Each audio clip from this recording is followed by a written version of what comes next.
Si vous n'avez jamais vu de zélotes dans l'évangile, parce que le véritable zélote, ce n'est pas notre frère Serge. Moi, je suis un premier zélote.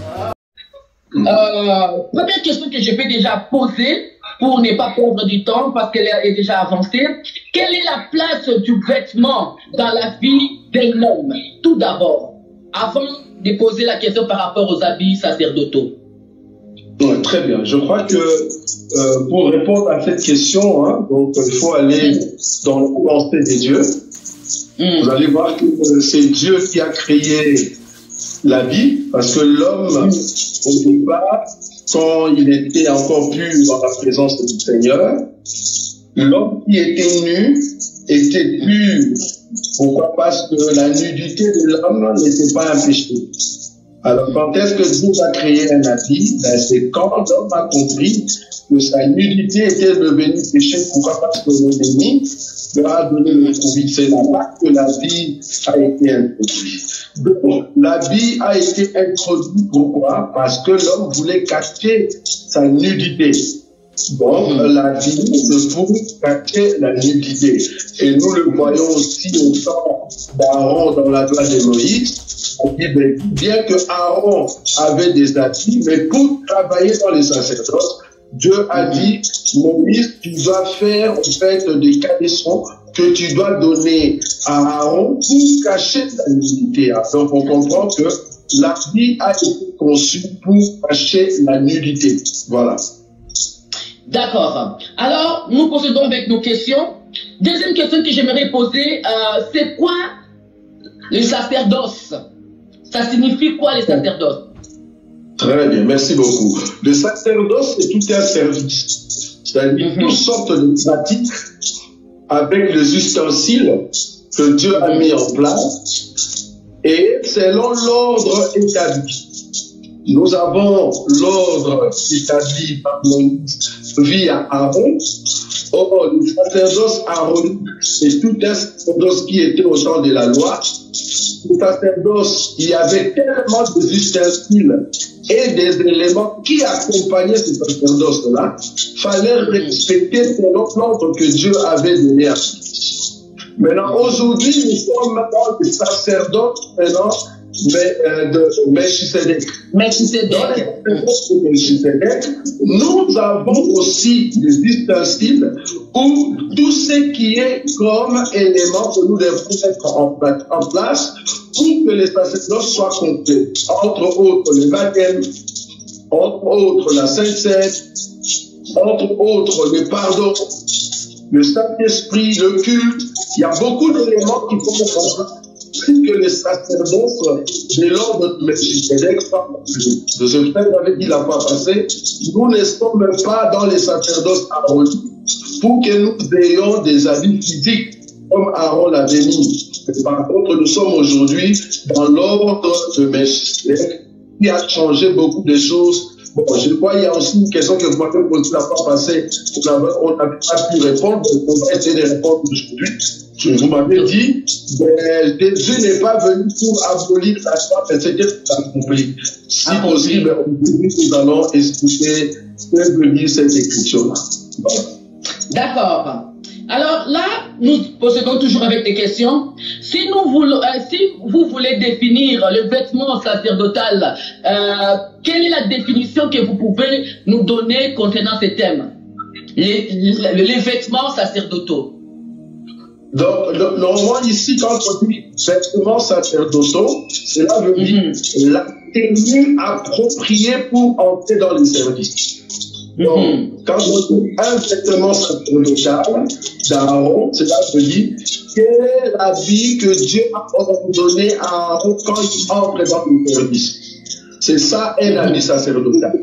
Maintenant, est-ce qu'aujourd'hui, nous étant enfants de Dieu ou serviteurs de Dieu, est-ce que nous avons un habit par lequel nous devons utiliser pour faire le service de Dieu? Je dirais oui, mais ce n'est pas physique, c'est spirituel. Tu ne peux pas travailler dans l'œuvre du Seigneur si tu n'es pas revêtu de Christ. Mais un habit physique, non.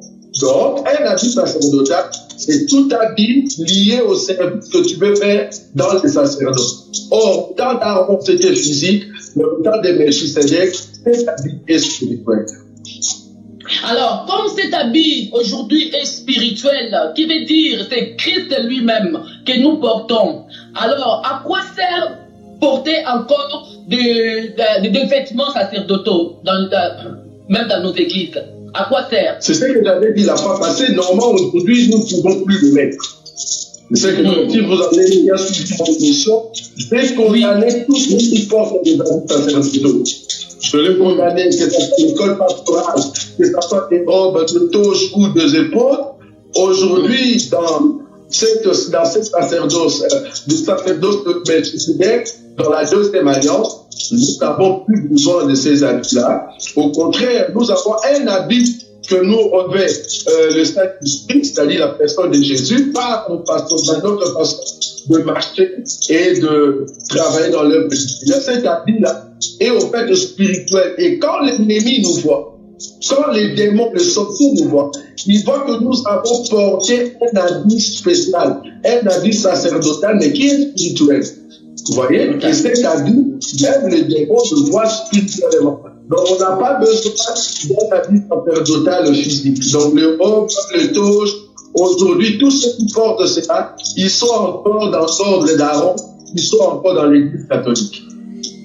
Alors, docteur, parlez-nous un peu de ces cols pastorales que le pasteur porte aujourd'hui. D'où vient cette idée? Où est les écritures en noir et blanc où nous pouvons trouver dans la Bible? Mais il n'y en a pas de Genèse à Apocalypse, il n'y a pas de col pastoral. Alors, qui a eu cette idée? Pardon? Qui a eu cette idée? De l'église catholique. C'est ça que je dis la fois passée. L'idée est venue de l'église catholique parce que nous comprenons que dans l'église catholique, toute personne qui veut aller trop loin, il faut aller dans le petit missionnaire. C'est-à-dire, il va d'abord faire une formation dans les petits missionnaires ou petits missions, je ne sais pas. Et puis, grand missionnaire. C'est-à-dire, là, tu pourras atteindre un niveau très élevé. Et puis là, tu seras peut-être un frère. Or, pour devenir un frère, on doit se reconnaître par rapport à l'école pastorale. Après, il y a maintenant le niveau que tu commences à monter d'un abbé, et après abbé, ainsi de suite, jusqu'à ce que tu deviens monseigneur, et ainsi de suite. Donc, tous ceux qui travaillent comme étant des ministres dans l'église catholique, on les reconnaît soit par le habit sacerdotal, ou soit par le col pastoral. C'est un habit qui fait la différence entre le peuple et celui qui travaille dans les services. Mais dans la Bible, il n'y a pas. Or, nous, aujourd'hui, nous sommes basés par rapport à la Bible, nous ne sommes pas basés par l'église catholique. Catholique, amen. Quand il y a la confirmation d'un homme de Dieu ou d'un serviteur de Dieu, on voit souvent le dirigeant vient avec le corne, avec l'huile. Nous voulons quand même savoir où, comme tout c'était l'ombre et aujourd'hui tout on voit ça en Christ et Jésus, on aimerait bien quand même connaître quelle est la définition de cette corne dans la nouvelle alliance. Normalement, nous sommes d'accord. Dans la nouvelle alliance, nous ne pouvons plus utiliser la corne. Pourquoi? Parce que la corne peut dire force, puissant. Vous voyez? Okay. Or, quand on parle de la corne, on comprend que l'animal a été tué. C'est un animal qui a été tué pour que nous puissions retirer la corne. La corne représente des sacrifices aussi. Maintenant, dans la corne, on met l'huile qui est l'image de la puissance, l'image de l'esprit. C'est ce qu'on faisait dans l'ancienne alliance. Quand je parle ici dans l'ancienne alliance, je parle ici d'Aaron. Je parle ici de tous ceux qui ont reçu, par exemple, l'onction royale. Parce qu'il faut comprendre que nous avons l'onction sacerdotale et l'onction royale. Dans l'onction royale, on met la corne, on met l'huile à l'intérieur et on consacre, par exemple, un roi. On peut mettre dans une piole aussi. Donc, la corne représentait la puissance, l'autorité. Et en même temps, les sacrifices. Maintenant, l'huile représentait le Saint-Esprit. Mais depuis la croix, il faut comprendre que la nouvelle alliance n'a pas commencé dans les livres de Matthieu. La nouvelle alliance, ce n'est pas le livre des Jean et de Luc, non. La nouvelle alliance a commencé à la croix.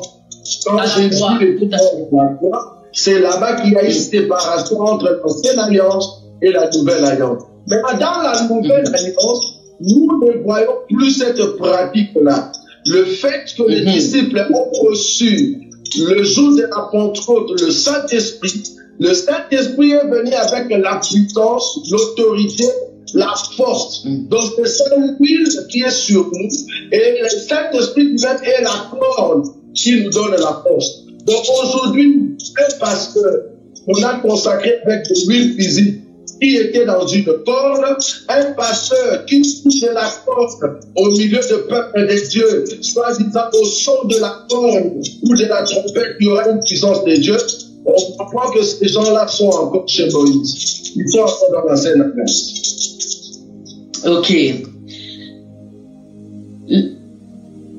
Dans nos églises aujourd'hui, nous voyons, il y a la confirmation, il y a d'autres même qui ne viennent plus avec la corde, mais qui viennent avec les épées. Et là, nous nous demandons, avec ces épées, qu'est-ce que veut dire cette épée qui vient avec dans l'église? Parce que nous ne voyons pas l'épée dans la Bible avec la confirmation des noms de Dieu. D'où viennent ces épées? Il y en a d'autres même qui portent des bagues dans l'église sous forme de la consécration. On ne comprend plus rien. Alors les enfants de Dieu veulent comprendre pourquoi toutes ces choses. Bon, il faut comprendre que les hommes d'aujourd'hui essayent de mystifier un peu ce qu'eux ils appellent la cérémonie de consécration. C'est-à-dire qu'ils veulent donner à ces jours-là une nouvelle connotation, c'est-à-dire c'était le jour de la consécration où cet homme, vous voyez, est devenu pasteur. Ça, c'est déjà grave. On ne devient pas pasteur quand on a reconnu le monde. Donc, à partir d'aujourd'hui, nous te reconnaissons comme pasteur. Non, on ne devient pas pasteur chez nous. Ça, c'est déjà une erreur. Donc, on a mystifié au fait cette cérémonie en mettant de rose. On appelle tout le monde, préparer la nourriture, nous allons manger, rester silence, c'est maintenant la consécration. L'homme de Dieu s'approche, on met l'huile sur lui, on prend l'esprit. Quand on dit l'esprit, ils sont partis dans la Bible, là où la Bible dit que la parole est une épée. C'est juste là. Une épée, voilà. C'est pour couper le fer enflammé de barreaux. C'est comme vraiment l'épée physique. Mais la Bible aussi dit que la parole de Dieu était un marteau. Pourquoi ne pas donner les marteaux? Vous donnez les mains, voilà. Vous donnez les mains de l'épée. Alors que la Bible dit que la marteau. La Bible dit que la parole de Dieu c'est le pain. Vous voyez ça? Oui. Vous amenez un grand pain. Vous donnez à l'homme, voilà les pains de la parole de Dieu. Avec l'épée et les marteaux. Vous voyez? Donc on comprend que c'est pour multiplier au fait de la cérémonie. Donc nous disons, toutes ces pratiques dans la Bible, il n'y en a pas. Je présentais ici l'enfant parce que la consécration d'Aaron, il était dans la loi. Aujourd'hui, nous aussi, nous avons la même consécration, mais spirituelle. Ce n'est plus spirituel. Donc, toute personne, tout pasteur qui aujourd'hui pratique encore l'épée, pratique la corde, pratique l'huile d'olive, pratique de tout ce que vous pouvez mettre. Il y a même d'autres, vous avez fait toucher par terre et leur papa doit marcher sur eux. Ou soit ils doivent entrer sous le pied du pasteur. Vous voyez ça? On comprend que tout ça, il n'y a pas de fondement biblique. C'est juste pour mystifier ce jour-là. Nous disons que ces gens ne sont pas dans la Bible, mais ils sont dans des pratiques ancestrales, on peut dire ça. Ce sont des pratiques ancestrales qui n'ont rien à voir avec la Bible. Et quand les enfants de Dieu, le peuple de Dieu voit cela, sortez de ces églises-là, vous vous retrouvez dans une église de chefs coutumiers, de ceux qui demeurent encore dans les péchés. Alors, quand nous regardions dans l'Ancienne Alliance, L'habit qu'ils ont demandé pour faire, comment dire ça en français, donc pour la robe qu'ils ont demandé de faire pour Aaron, c'était couleur bleue. Je voudrais quand même poser la question parce que là, c'était dans le livre des Exode 28, verset 31, là on voit c'est la couleur bleue. Est-ce que les couleurs ont aussi des importances dans le christianisme? Très bien. Je crois que lors de la consécration d'Aaron, Dieu va exiger à Moïse de demander au peuple les tissus, les étoffes, pour qu'on puisse construire ou mettre en place couvre l'habit de sacrificateur. Il y a 3 couleurs qui étaient principales pour l'habit d'Aaron. Nous avons la couleur blanche, la couleur bleue et la couleur pourpre ou violet. Violet, voilà. Voilà. Donc, quand on regardait Aaron, on voyait la couleur blanche, la couleur bleue et la couleur pourpre. Aaron est sacrificateur, il porte un habit qui a ces 3 couleurs-là. Jésus, étant le souverain sacrificateur, spirituellement, il a porté les mêmes habits. C'est-à-dire, il a porté un habit qui était blanc, un habit bleu et un habit pourpre. C'est quoi la signification aujourd'hui dans le christianisme de ces couleurs?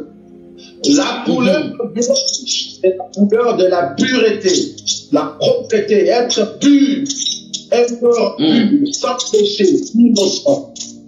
La couleur bleue, c'est la couleur céleste.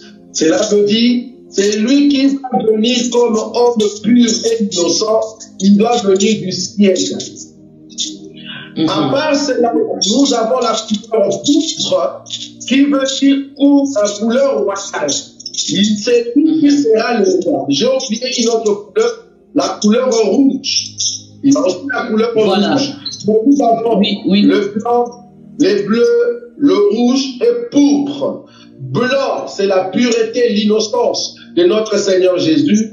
Bleu, il est venu du ciel, parce que c'est la couleur céleste. Pourpre, c'est lui qui est le roi. Il sera le roi. Avant d'être le roi, il doit porter la couleur rouge, qui est la couleur du sang. C'est-à-dire, c'est lui qui vient du ciel, est innocent, mais il doit mourir à la croix pour devenir roi après. C'est ça les 4 couleurs. Blanc, bleu, rouge. Mais il y a aussi le noir. Nous voyons aussi ceux qui portent des toges noires. Cela veut dire quoi? Aaron n'a pas mis la toge noire. Aaron n'a pas mis cela. Il faut demander à ces gens-là, il se pourrait qu'il faut un Aaron qui vient de leur région ou ethnie, parce que Aaron qui porte la tenue noire, je ne vois pas ça dans la Bible. Mais tous ceux qui ont porté des toges noires, il faut demander à leur papa qui est en Italie, ils vont comprendre que la couleur noire veut dire nous voulons assister dans un culte de mort. Si ils ne savent pas, ils vont sacrifier cela. Alors, docteur, aujourd'hui dans nos églises, nous trouvons il y a des pasteurs qui portent quand même des pantalons qui sont bien serrés sur le corps. Oui. Alors, il y en a d'autres même qui font la sapologie devant la chair. Vous ne trouvez pas que c'est une bonne idée de porter des robes ou des toges au lieu de porter ces pantalons qui le serrent les corps et on voit toutes les formes du pasteur pour causer encore des dégâts? Très bien, j'aime beaucoup cette question. Je vais vous donner une écriture rapidement. Je suis dans le livre de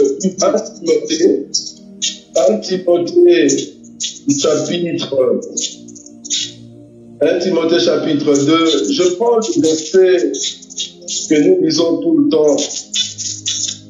Le verset 9.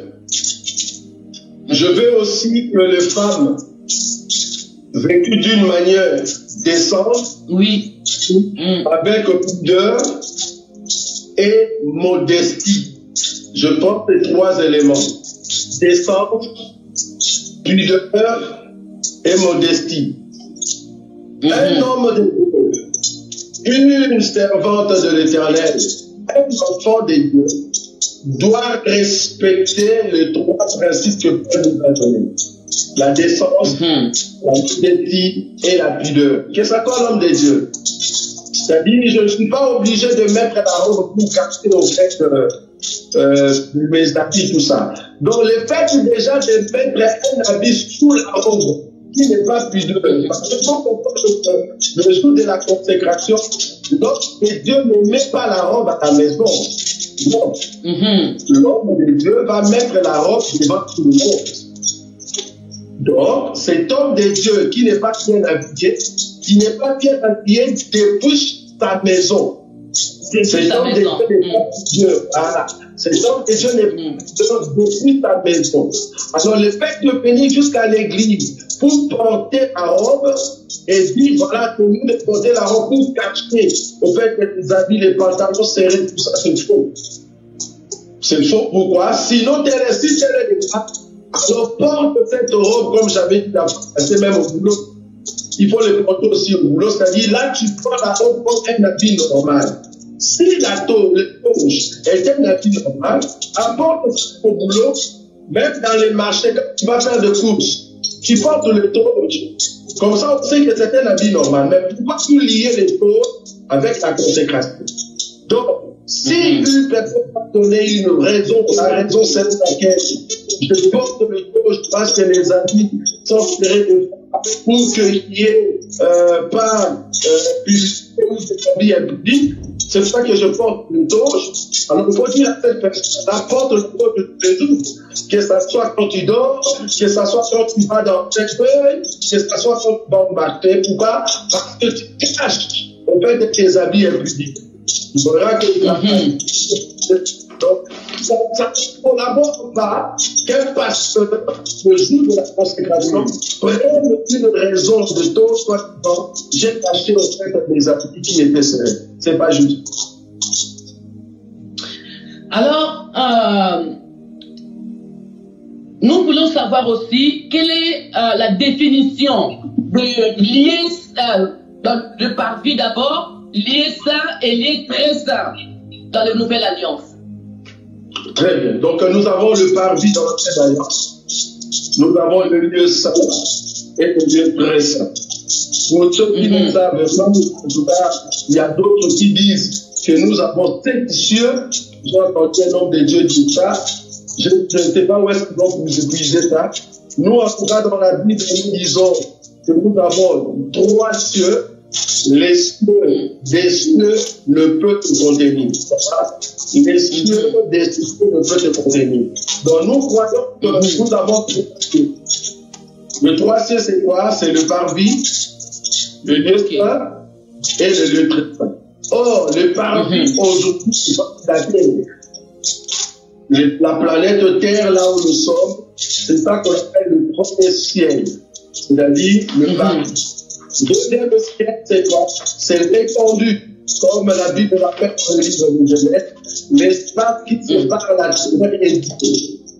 C'est ça qu'on appelle, c'est ça qu'on appelle le deuxième ciel. C'est ça que nous appelons le lieu saint. Troisième ciel, c'est là où se trouve Dieu.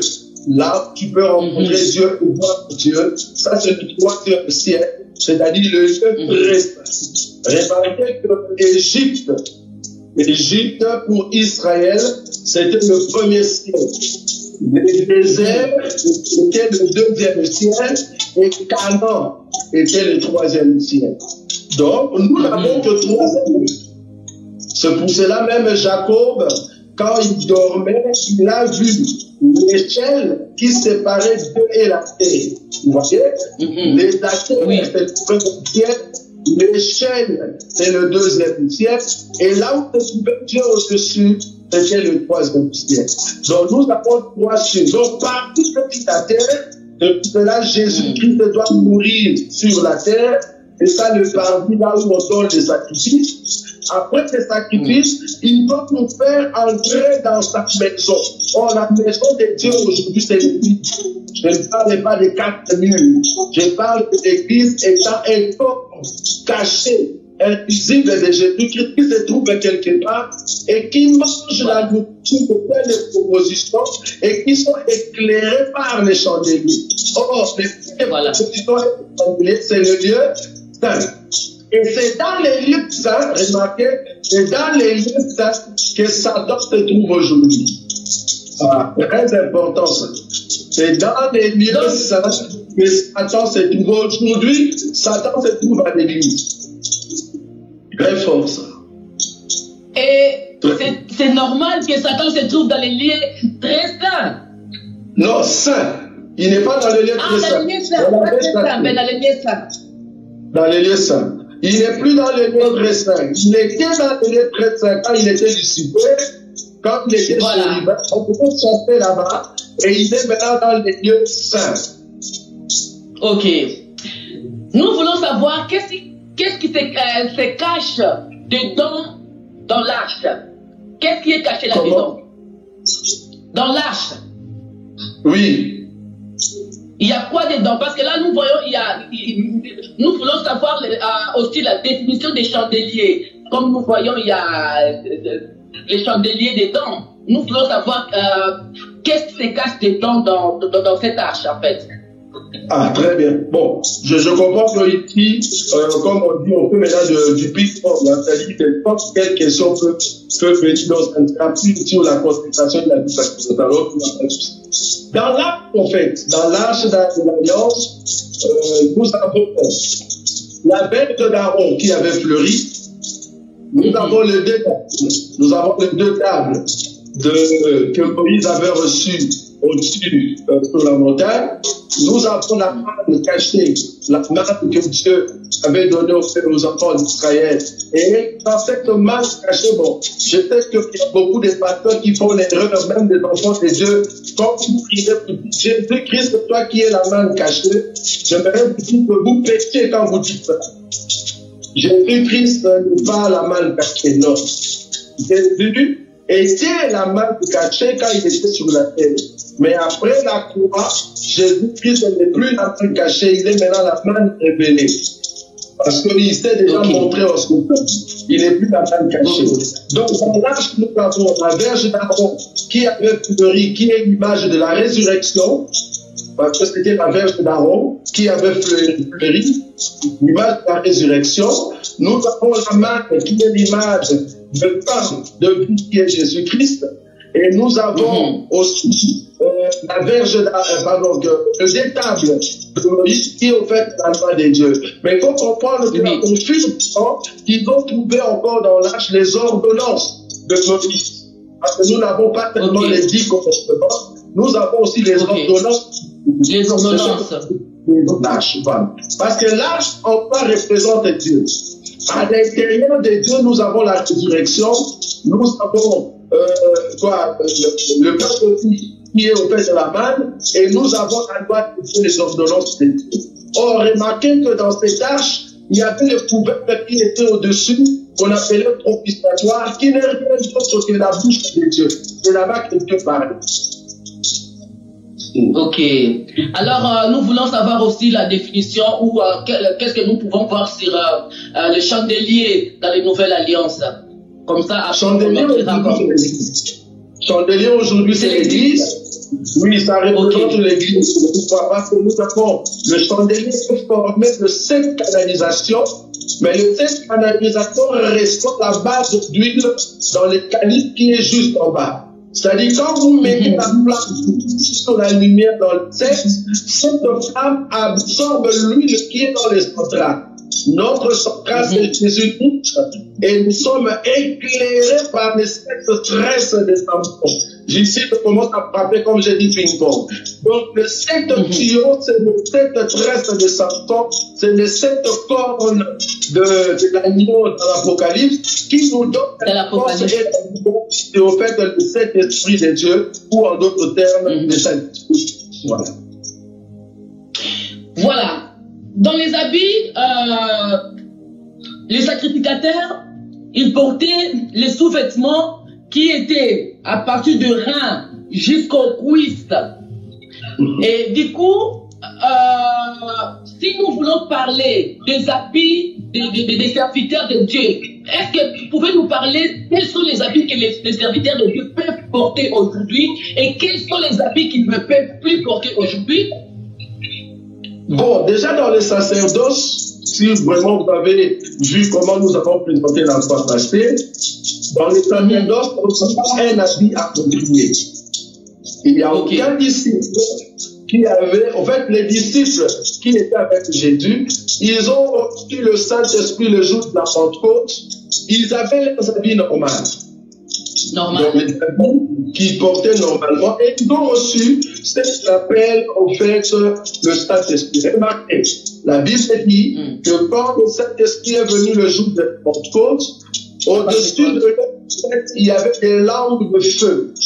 Vous voyez ça?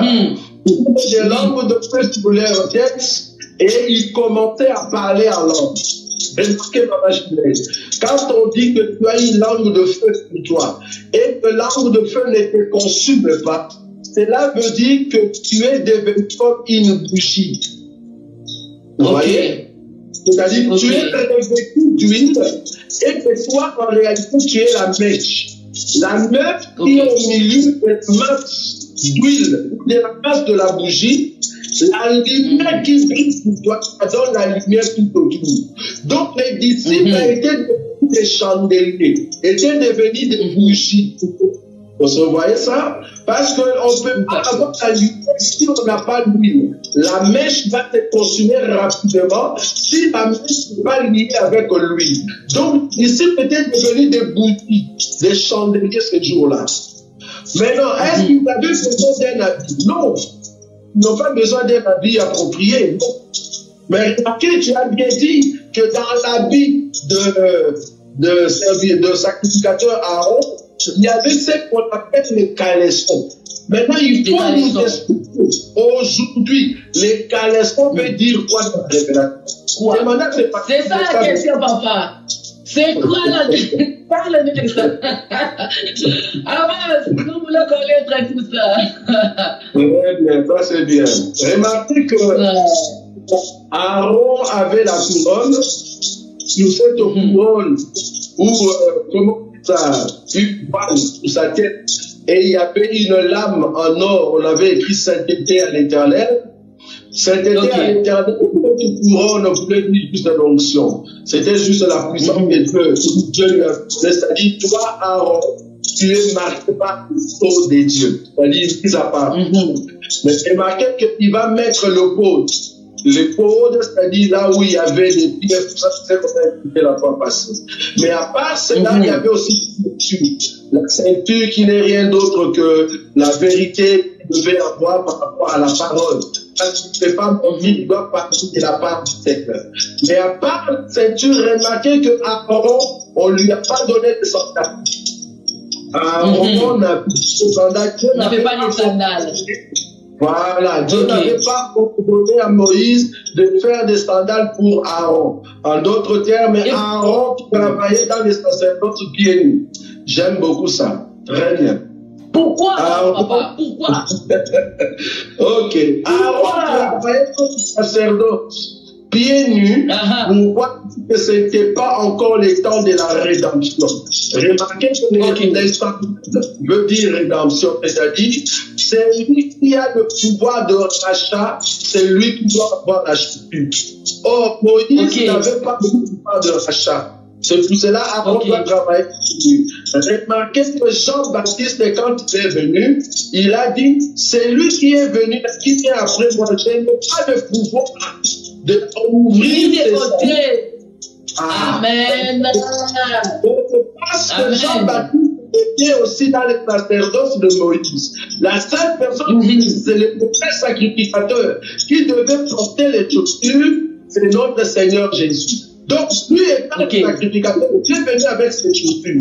Mais quand il est entré avec ses chaussures, dans ce sacerdoce ici, remarquez qu'il y a une femme qui est venue avec les brassards il a ouvert le pied de Jésus et il a commencé à essuyer les pieds de Jésus. Donc, il n'a pas eu le pouvoir d'ouvrir les sandales de Jésus. Ce n'est même pas Aaron, ce n'est pas Moïse, ni encore, moins encore Jean-Baptiste. Mais cette femme a pu ouvrir les sandales de Jésus. Cette femme aujourd'hui, c'est Jésus. Pardon, c'est l'Église. L'Église reçoit le prix de rachat auprès de notre Seigneur Jésus. Vous voyez? Nous sommes rachetés par Jésus-Christ. Moïse nous a rachetés, mais c'est le Seigneur Jésus qui nous a rachetés. Ça, c'est un. Le sous-vêtement, les caleçons, la Bible dit, tu fais des caleçons à Aaron et à tes fils. Pourquoi? Parce que quand ils vont entrer dans les sacerdotes, et qu'ils vont monter dans le degré, il s'est trouvé que leur nudité soit vue et que je puisse le frapper. Pourquoi? Parce que la nudité était une honte. Ah, ok. Donc, nous, ce qui cache la nudité d'abord, c'est les caleçons. Pardon, les caleçons qui cachent la nudité. En d'autres termes, c'est la fidélité à l'Éternel. Ce qui cache notre péché, notre vie ancien, c'était au fait de l'infidélité. Parce que quand on parle de la fidélité, c'est quand un homme n'ouvre pas son pantalon partout. Tu caches au fait de ta nudité. Est-ce que tu fais ça? Donc quand tu couvres ta nudité, cela veut dire tu es fidèle à l'Éternel. Donc les caleçons veut dire je suis fidèle à Dieu. Or nous spirituellement, nous églises, nous sommes des caleçons spirituels qu'on appelle la fidélité à Christ. Nous ne pouvons pas avoir une autre église à part l'église de Jésus. Alors, et ces pasteurs qui font n'importe quoi avec des femmes, qu'est-ce que vous pouvez dire par là? Parce que là, ils laissent leur nudité partout. Ben, il faut qu'ils viennent, on va le délivrer parce qu'ils sont encore dans le péché. Ils doivent accepter le Seigneur Jésus. Ils sont encore des païens. Tout pasteur, tout avec de fidèles à l'église, c'est en fait un berger qui mange les brebis. Or, les brebis ne t'appartiennent pas. Les brebis appartiennent à Jésus. Nous sommes des dieux qui font l'adultère ou l'impudicité avec des fidèles. Que ce soit les fidèles et les pasteurs, parce qu'il y a d'autres fidèles qui disent ah, moi, je n'avais pas le pouvoir, ça, je suis tombé. Ces gens-là qui ont besoin de la délivrance, ils ont besoin que le Seigneur puisse le délivrer de leur péché. Donc, c'est par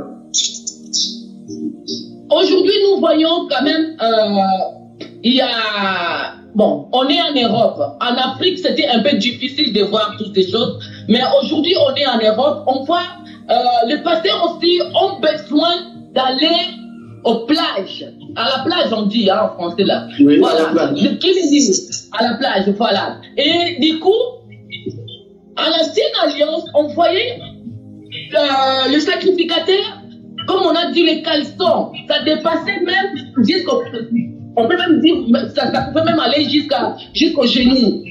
Mais quand les pasteurs vont à la plage avec de petites culottes, qu'est-ce que vous pouvez dire par là? C'est normal ou pas normal? Je vois là où tu es. Enfin, le tenue vestimentaire, chaque époque, chaque élément, chaque habit, quand tu entres dans un magasin, dans chaque endroit, tu dois te poser 3 questions. Est-ce que l'habit que j'ai devant est pudique? Est-ce que cet habit est décent? Est-ce que cet habit est modeste? Donc, ces 3 éléments respectent la vie en question. Il y a maintenant la deuxième question qui vient. Cet habit, je peux les mettre où? Est-ce que c'est dans un bureau?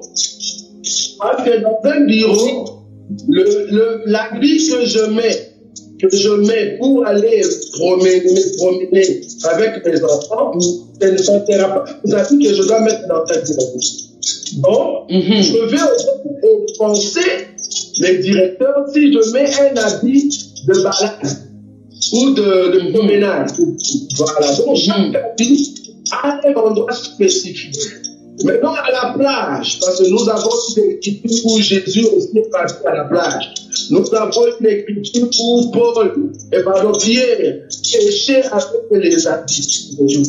Donc, l'habit pour aller pêcher le poisson dans la mer, ce n'est pas l'habit pour aller à la pêche. Donc, chaque habit a un endroit spécifique. Maintenant, pour ceux qui vont aller à la Si tu veux mettre un habit pour aller à la plage, pose-toi la question. Ceux qui vont à la plage, c'est que moi j'ai compris.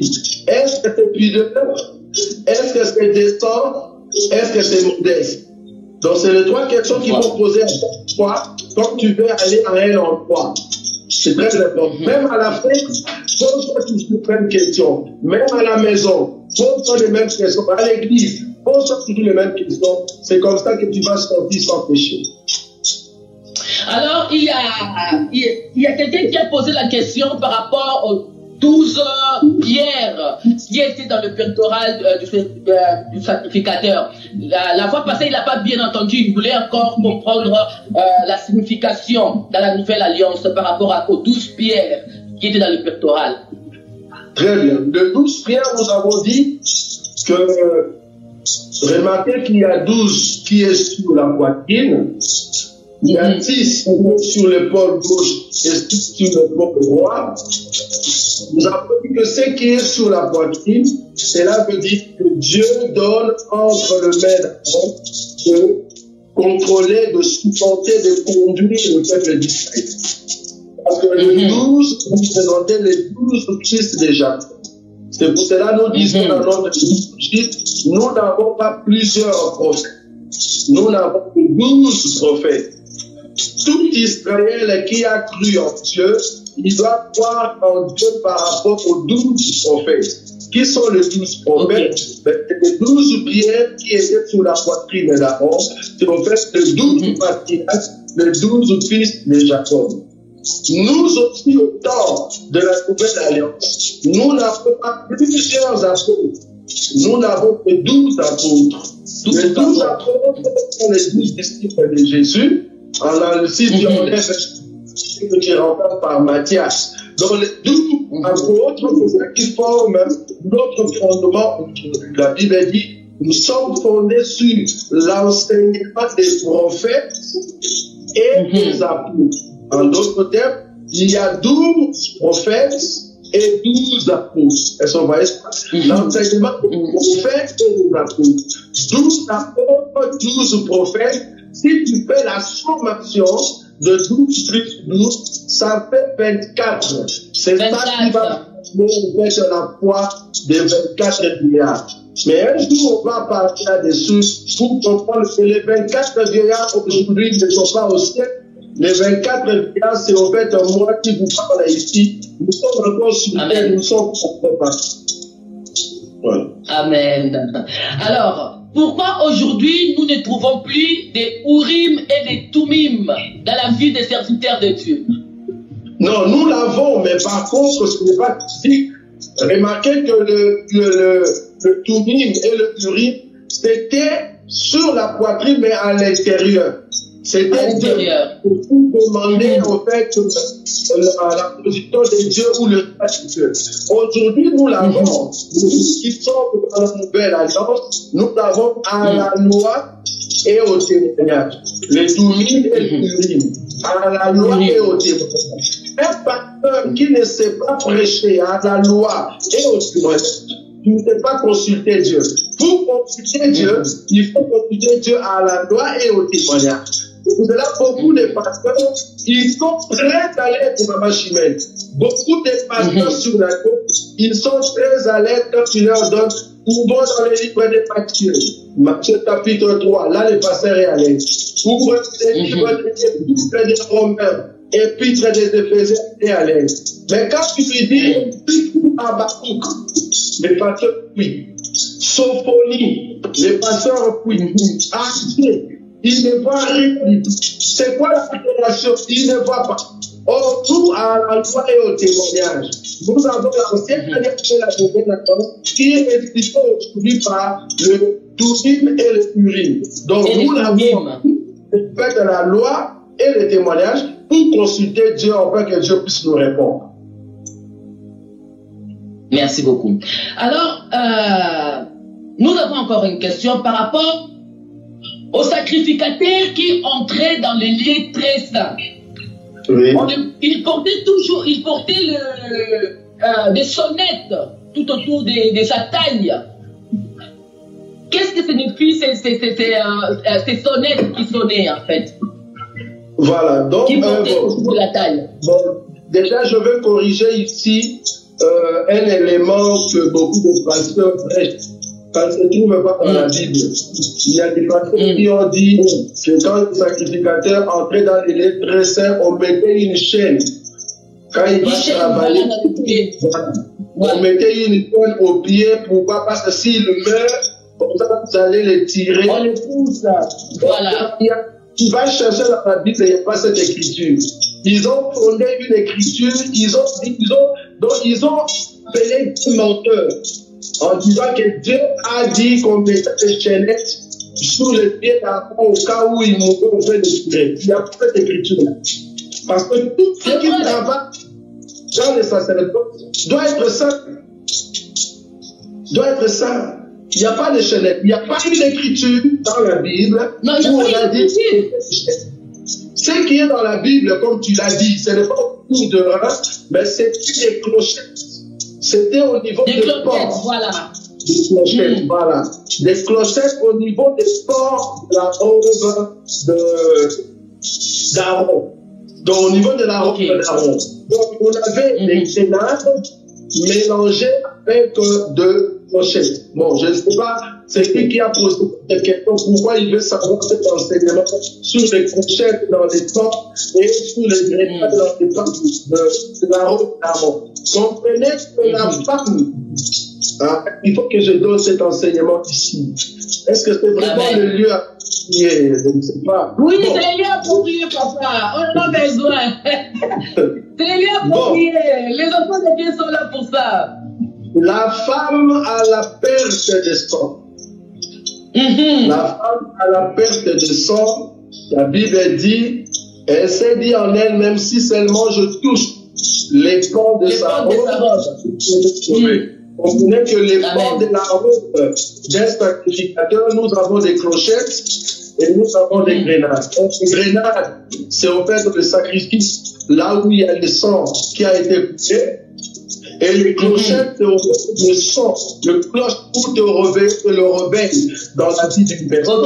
Donc, quand ta femme avait dit de toucher les pans de sa robe, dans la révélation, la femme voulait se réveiller spirituellement et en même temps recevoir l'œuvre de la croix. Et en autre temps, recevoir la démence. Parce que l'œuvre de la croix, c'est là où une femme doit affronter. Parce que Jésus-Christ étant le véritable Adam, il a affronté à la croix. Est-ce que vous voyez ça? Il a affronté au fait que la femme église à la croix. Donc, l'enseignement se donne à la croix. Donc, quand la femme est venue à perte de sang, elle est venue pour toucher les portes de la robe de Jésus. Il se dit, à cet instant même, son sang a coupé. C'est-à-dire, il y avait plus de coulement du sang. D'autres termes, comme le coulement du sang, pour qu'une femme ne plus avoir les coulements du sang, cette femme, soit tu es stérile, ou soit tu as couché avec un homme et que l'homme t'a donné la commande. On va remarquer que en touchant les pans de la robe de Jésus, Jésus a dit, j'ai senti une porte qui est sorti de moi, qui m'a touché.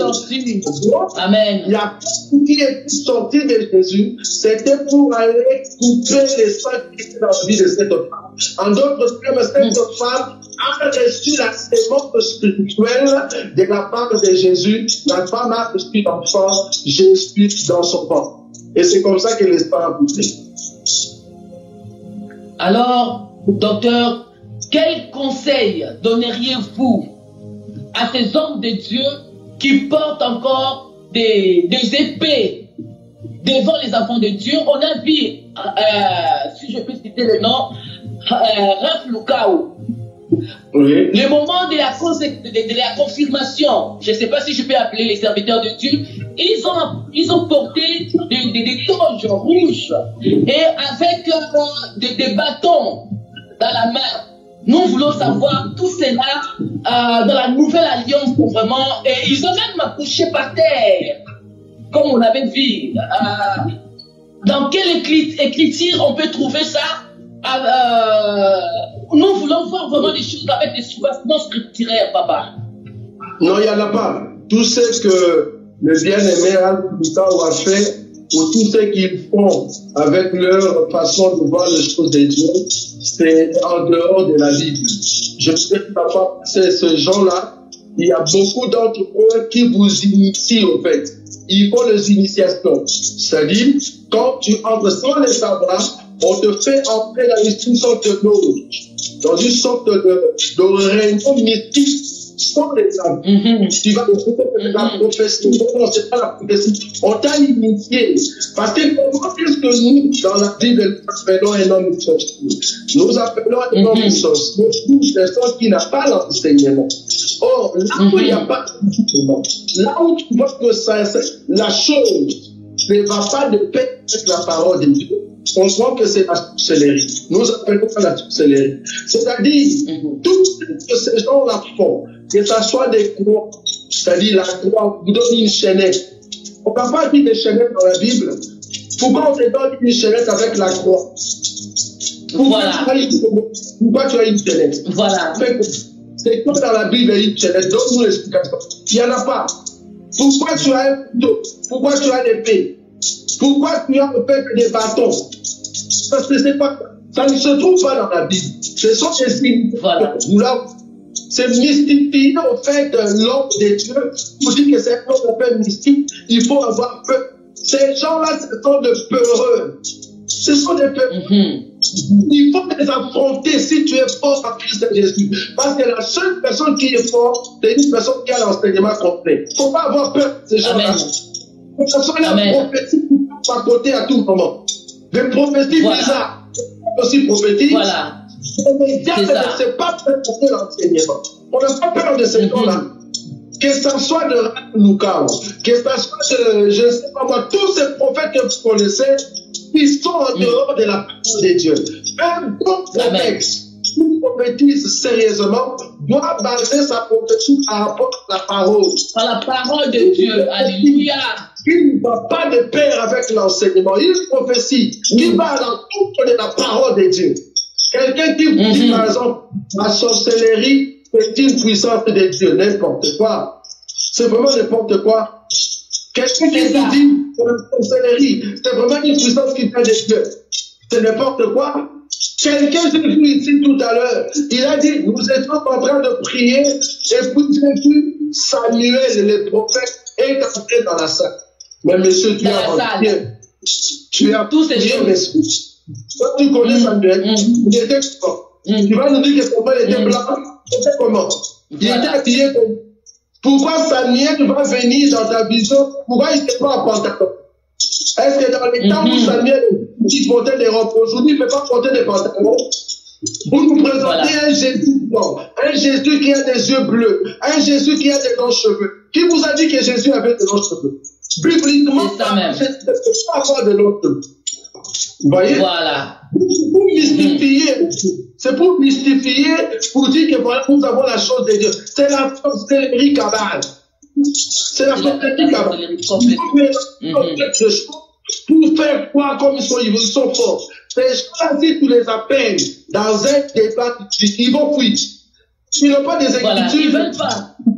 Ils ne vont pas venir pourquoi ils vont dire, ah, tout n'est pas écrit dans la Bible. Mais si tout n'est pas écrit dans la Bible, pourquoi tu crois à la Bible? Tu ne crois pas à la Bible? Crois à tes livres, des livres que tu as à la maison. Nous croyons à la Bible étant la parole qui nous donne la force et l'explication. Si vous ne connaissez pas l'explication, vous comprenez. Donc ces gens-là, ce sont des gens qui sont dans des mystiques. Ils sont dans des mystiques. Ils vont croire que l'homme de Dieu est puissant. C'est nous qui disons, si tu n'as pas l'enseignement, tout homme de Dieu qui n'a pas l'enseignement, c'est un. Voilà. Tout à fait. Amen.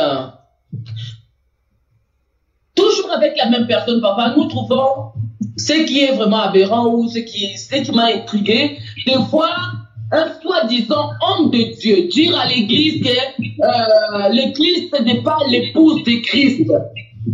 Que diriez-vous? Et en plus, il y a même des hommes qui crient Amen et qui acceptent encore ces paroles. Que diriez-vous par rapport à tout ça? Bon, c'est comme je dis, hein, ces gens-là sont venus pour ébranler la foi de beaucoup. Mais bon, gloire soit rendue à Dieu. Ceux qui nous écoutent, ils savent qu'à aucun jour, ils peuvent accepter une telle parole. À aucun jour. Voilà. Parce qu'ils sont tellement avertis par les enseignements. Un métier comme Jonas Tabou ne peut pas les changer. Position jamais. Parce qu'ils savent d'abord la définition des époux. Ils savent. La femme. Nous disons femme. Femme ne veut pas dire la morphologie comme Maman Timène, comme la femme du président. Non. Ça, c'est après. Femme, dans la Bible, on dit d'abord l'être faible. L'être faible. Parce que Jésus, en réalité, Jésus, c'est une femme. Bon, je vais commencer à vous toquer. Si vous voulez que je commence à vous toquer maintenant.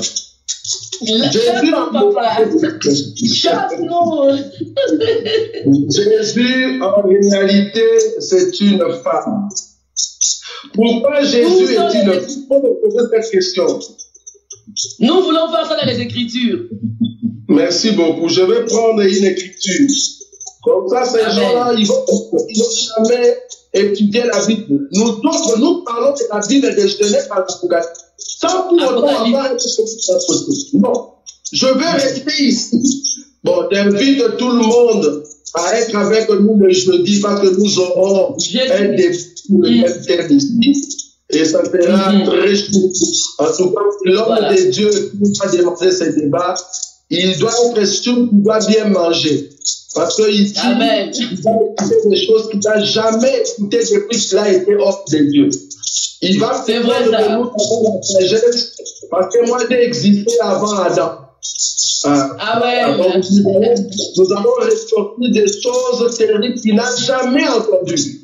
Parce que quand on a rencontré Jésus, on a dit jamais un homme n'a parlé comme cet homme. Voilà. Donc, ce jour-là, nous allons parler comme jamais un homme n'a parlé ainsi. Donc, Amen. Sinon, il va jeter son ministère pour rien. En tout cas, j'ai l'attends. Nous serons dans la Bible de Genèse à Apocalypse. Ne sortez pas. Ne vous amenez pas des pensées. À chaque fois, nous allons lui dire, ce que tu as dit, montre-nous dans les Écritures. Tu vois, toute la chose, juste dans l'enseignement, nous allons les dire. Je vais prendre une écriture. Je prends une écriture ici. Je suis dans quelle écriture? Parce que cette écriture, j'aime beaucoup parce que ça me donne la force. Je suis dans les livres. Dans quel livre? Alors, je prends 2 Corinthiens, maman Chimène. D'accord. 2 Corinthiens, chapitre 13, et verset 2. Ok. Il dit ceci.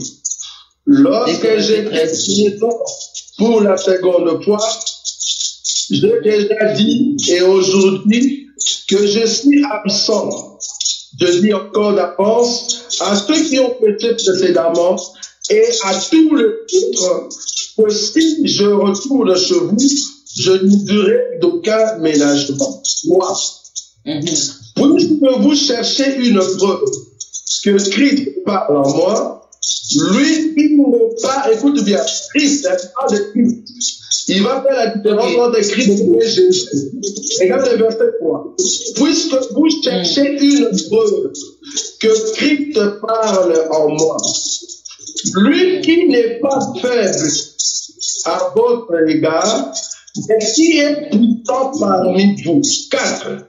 Car il a été crucifié à cause de sa faiblesse. Christ a été crucifié à cause de sa faiblesse. Mais il vit par la puissance de Dieu. Nous aussi, nous sommes faibles en lui, mais nous vivons avec lui par la puissance de Dieu pour agir envers nous. Quelle est maintenant la faiblesse de Christ? Parce que c'est à cause de la faiblesse de Christ que Christ a été crucifié. Si maintenant on te posait cette question, quelle est la faiblesse de Christ pour que cette faiblesse amène le Christ à être crucifié? Le Christ a été crucifié pour que ça peut faire. Or, la faiblesse de Christ n'est rien d'autre que le corps qu'il a porté. Or, le corps que le Christ a porté, c'est Jésus. Donc, Jésus était la faiblesse de Christ. Si Jésus est la faiblesse de Christ, or Jésus est un être faible par rapport à Christ, donc Jésus est une femme. Ça, c'est la profondeur. Là, on peut voir, comment il s'appelle, l'hypocondiciel a raison, là où il a dit Dieu en féminin. Dieu aussi, il prend la forme féminine. Non, quand il a dit Dieu en féminin, il n'a pas dit Jésus. Il a dit vraiment Dieu en forme et dit c'est femme. Femme, morphologie. Or, nous, quand nous disons femme, je ne vois pas la morphologie, mais je vois plutôt la position de la faiblesse. Remarquez, la Bible dit, ce n'est pas ce qui entre qui tue l'homme, mais c'est ce qui sort qui tue l'homme. C'est ce qui sort qui tue l'homme, n'est-ce pas? Or, qu'est-ce qui est sorti d'Adam? Ce qui est sorti d'Adam pour l'essuyer, c'est sa femme. Ça, il nous faut un enseignement, hein, papa. Ce n'est pas ce qui entre qui suit l'homme, mais ce qui sort. Mais ce qui sort. Ce qui est sorti d'Adam pour l'essuyer. C'est Ève qui a essuyé au fait d'Adam. La Bible dit qui a essuyé l'homme. Ok. Transportant la loi, voilà, c'est la femme qui a d'abord péché. C'est la femme qui a péché et l'homme a mangé le fruit. Donc, c'est la femme qui a fait que l'homme soit tué. Est-ce que vous voyez ça? Maintenant, qu'est-ce qui a fait que le Christ puisse mourir? Puisse tomber au fait entre les mains de l'homme? C'est sa femme. Or, la femme de Christ mérite autre que le corps qu'il a porté. Voilà. Ça, c'est une autre dimension. Ça, c'est notre dimension. Ça, je crois que c'est... Ça, c'est la nourriture spirituelle. Très bien. Voilà, nous sommes arrivés vers la fin de notre émission. L'air est déjà avancé, on a dépassé 1 heure du temps. Nous serons là encore jeudi prochain, bien les seigneurs. Je vous invite vraiment d'être là encore plus nombreux. Et venez avec vos questions. Nous serons là, ou même les hommes de Dieu seront là pour répondre à toutes vos questions. Alors, pour aujourd'hui, nous allons demander à l'homme de Dieu, le docteur Roger Lély, pour le mot final. Votre dernier mot pour ce peuple qui vous regarde, concernant ce thème. Voilà, concernant ce thème, j'ai 2 mots, je peux dire. Le premier, c'est de dire au peuple des dieux, moi je parle toujours en révélation, c'est de dire au peuple des dieux, la Bible dit, Adam, tu es poussière, tu retourneras dans la poussière. Et puis Dieu dit dans le verset 14, Genèse chapitre 3, le verset 14, Dieu dit au serpent que tu mangeras la poussière de la terre. En d'autres termes, Dieu disait à Satan que toi, à partir d'aujourd'hui, la nourriture que moi, Dieu, je te donne, c'est la poussière. Il est parti chez l'homme, il a dit à l'homme, tu es poussière, tu retourneras à la poussière. En d'autres termes, Dieu a confirmé que Satan a le pouvoir sur tout homme. Sur tout homme. Mais remarquez, dans les livres de Lévitique, de quoi le chapitre 10, le verset de quoi, si je ne m'abuse pas, je sais toujours le verset, la Bible dit, si tu pars à la chasse et que tu as un animal, tu dois l'égorger, tu prends son sang, tu mélanges avec la poussière, parce que là, l'animal oublie de la descente. Or, Jésus qui est l'agneau de Dieu qui ôte les péchés du monde.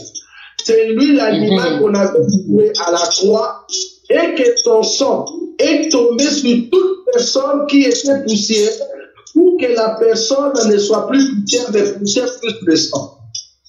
Si tu es un enfant de Dieu, consacré pour Dieu, tu es poussière plus le sang. obtient plus de sang, tu n'es plus la nourriture de Satan. Dieu a dit à Satan, tu seras la poussière tous les jours de ta vie. Maintenant, si toi, tu as touché Jésus, l'âme, le sang de l'animal, si tu l'acceptes, tu mélanges, toi qui es poussé avec le sang, tu n'es plus la nourriture de Satan. C'est ce qu'on appelle consacré à Dieu. Poussière de sang, tu es consacré à Dieu. Donc nous ne sommes plus de poussière. Satan ne peut plus nous manger. Pourquoi? Parce que nous sommes de poussière plus de sang. C'est ça la consécration. La consécration veut dire mise à part. Le diable ne peut plus mise à part. Voilà. Amen. Amen. Tu ne peux pas aller au ciel si tu n'as pas compris qui est ton époux. Si tu es mise à part, tu dois comprendre qui est Jésus. Alors si tu veux connaître qui est Jésus, je ne sais pas si Maman Chimel va permettre pour que nous puissions dire au Père de Dieu qu'au mois de juillet, nous allons commencer une école pour former toute personne. Je l'ai dit, toute personne, une personne des une femme. Si tu es chrétien et que tu veux aller au ciel, tu veux comprendre qui est Jésus. Et pour comprendre la Bible, nous allons commencer une école de formation biblique qui va commencer au mois de juillet. Vous êtes tous les bienvenus. Il suffit seulement de passer par une semaine. Maman Chimel va vous dire. Nazakomata ngai, nazakomata.